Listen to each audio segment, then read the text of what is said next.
should explore work. I think you sitting at home and collecting your Social Security check, while that may seem safe and secure, that's a bad choice. You're missing out on so much of life in terms of a job. And then they'll say, people say things like, well, nobody will hire me and this and that. And what I would say to them is, they need to, first off, like all of us, examine their gifts and abilities and figure out where their strengths are and play to those strengths.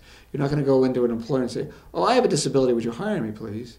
You have to go in with the attitude of, I'm a qualified worker. I bring these talents, I bring these abilities, I bring this kind of, and I could be a real asset to your business. You need to be really good, though, at selling that, because people often will see the disability first. The other thing I tell people is they should probably try to get some assistance, if they haven't already, with some kind of community program or their public vocation rehabilitation system or some of the programs that are out there. And find a good one, because they aren't all good. Some are very good, some are doing great work, and some are, frankly, not very good at this. If they need assistance, somebody who can guide them and help them, maybe even talk to employers on their behalf if they want that, and get that kind of assistance. The third thing I would say, particularly if there's concerns about their benefits, because that's often a concern, is that there's assistance out there that's available, and people who can, who are experts on public benefits, and, that can provide that. They're funded by Social Security. They're called work incentive planning and assistance programs.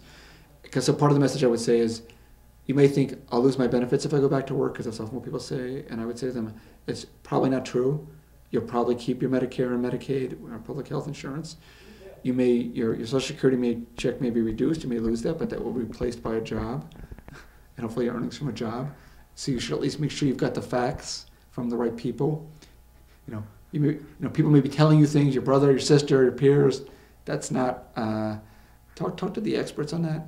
The other thing I would say to them is, you're missing out on an awful lot of life if you're not working. Not only is it going to give you a paycheck, but I know in my own life, I can't imagine not working. The people I've met, my coworkers, the fulfillment it's given me. And not that every job is perfect, and not every job is providing that. Sometimes a job is just a way to a paycheck, but it's still being part of our society. It's still getting to know people and being out and about.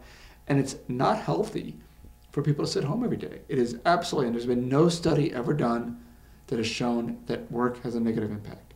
It is at best neutral in terms of, particularly for people with mental health issues, because people say, oh, if you go to work, you can't, your mental illness, with your mental illness, you're gonna decompensate and all this. There's been no study that's ever shown that work has a negative impact, and generally, the impact is positive in terms of an individual's life and in their mental health. So I would say for anybody, it's a bad choice, and and working out in the community and earning a paycheck is a good thing. And there's opportunities out there, and there's assistance and people who are willing to help. And the other thing is, like any job search, you're going to have to be persistent. You've got to know your strengths, you've got to know yourself, you've got to practice, and you've got to really work at it. Probably more so than the average person, because frankly, people with disabilities, there's still discrimination, and it's still sometimes tough for employers to really see what you bring to the table. So you really have to work at it. It can't be just going out and filling out a couple of job applications. It's got to be knocking on lots of doors. It's got to be using your personal networks. It's got to be getting assistance and all that. So that's what I would tell them.